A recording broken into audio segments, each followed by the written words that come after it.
藏海传》里的面具人基本可以实锤是赵炳文了。大家不要忘了，前面还埋了一个伏笔，那就是藏海到整楼接头，那个接头人还一直没有说是谁。首先排除高明师傅啊，高明师傅只是守在外面，这总不可能是香老板吧？那天藏海总共就碰到那么几个人，然后当天就那么巧，后面也说了，八公子非要讲隐喻太后、皇帝、先皇的那个故事。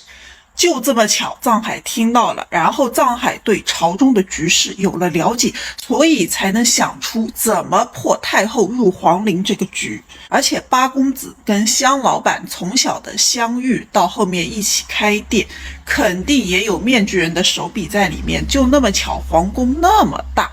八公子就挑有香案图的地方过去，然后他们成为了好朋友。所以昨天的剧情里面，在藏海被赵炳文追问的时候，眼看就要露馅了，八公子就这么及时出现救了他，肯定不会是表面上那么简单，可能是看在香老板的份上及时救了一下他，卖藏海一个人情，其实就是父女俩做局继续骗藏海。但是呢，我们从来都不是以藏海的第一视角去看剧的，藏海也极大可能在迷惑观众们。我继续盲猜一下剧情，藏海肯定早有怀疑，但是目前他已知的信息太多了，出场的新人物又那么多，干扰他的信息是比较多的。藏海应该很快就能揪出面具人是谁了，他现在已经成功的让曹公公跟平津侯斗得水火不相容，就是为了要逼第三个人现身。然后我现在也不敢说我可以跟庄大做一桌，虽然庄大在这个剧里面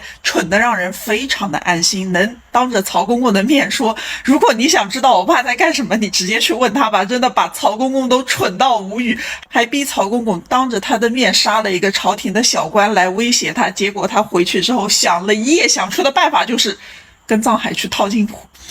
但是不要忘了，他可是个屏障小天才呀，熬夜做假账，眼睛都在冒光。我当时辅修会计的时候，我连真账都没有做明白过，所以庄大还是有些才能在身上的。而且前面我还一直在想，平津侯把他安排到工部，肯定有他的深意在。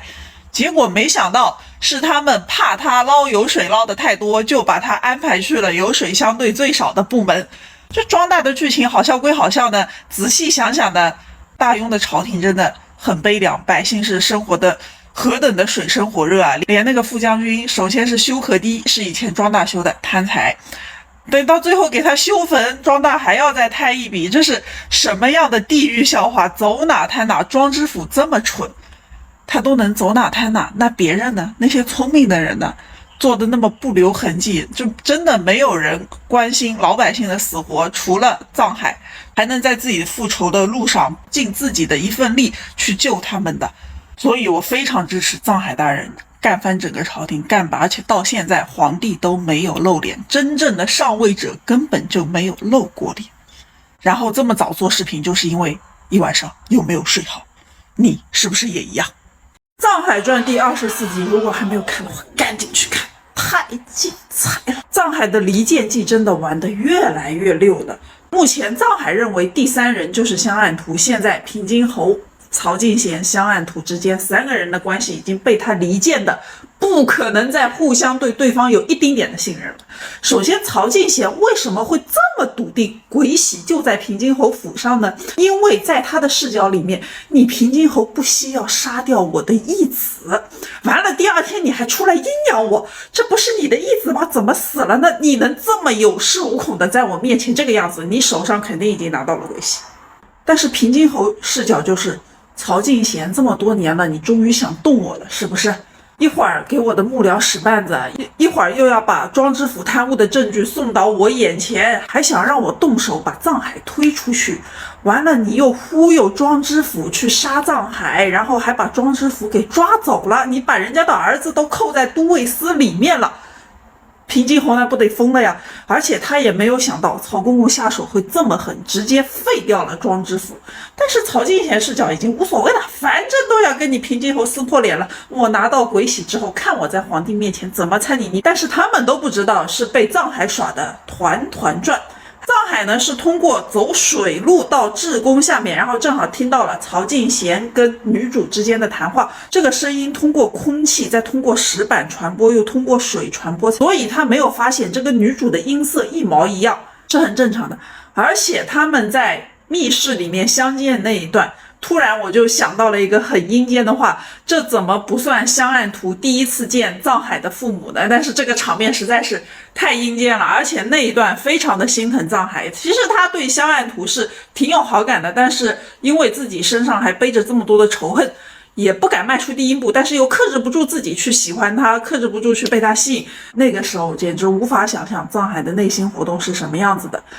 但是他抱香岸图出去，我觉得更多的不是说他还对女主是有喜欢的不舍得什么的，而是他非常非常的清醒，因为他也知道10年前香岸图还是10岁的小孩子，他背后肯定还有人，那就是东夏女王啊，他要向东夏女王去复仇，香岸图就不可能死在这里，所以他就把他抱出去囚禁起来，逼后面的人再现身。曹公公视角那就是香岸图大概率已经拿到了鬼玺，但是不知道为什么拿着鬼玺偷偷躲起来了。藏海这个离间计玩得溜不溜，他们之间已经不可能再有信任了。而且24集精彩之处在于什么？就是每一个登场的角色和人物的下一步都有一点意料之外，但是呢又是在情理之中的。首先我是看了预告，知道曹公公跟平津侯今晚要开干了，我还在想现场还有那么多大人呢，那些大人的命就不是命了，大庸的朝廷已经可以这么随便了吗？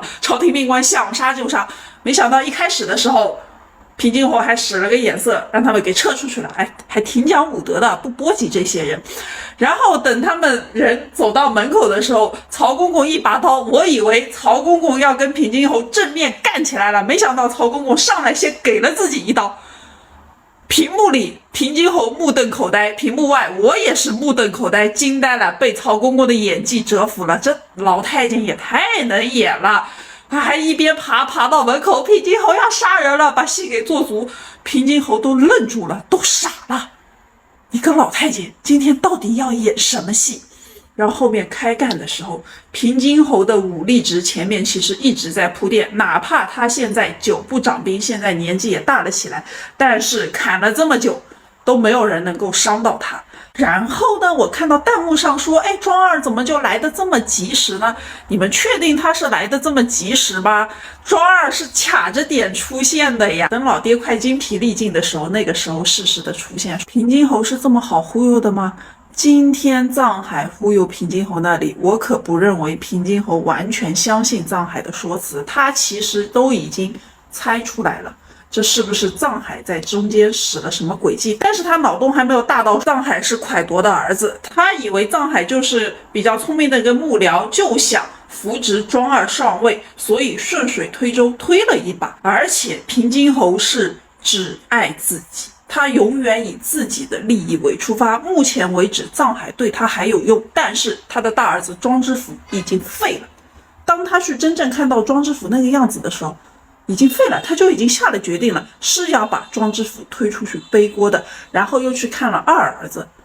那边就温情了吗？一点都不温情啊！我看到弹幕说怕庄二会不会突然对他爹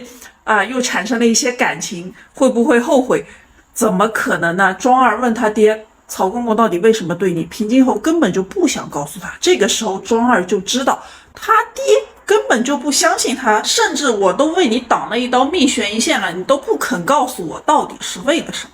后面的剧情得有多精彩呀！东夏女王也该出现了吧？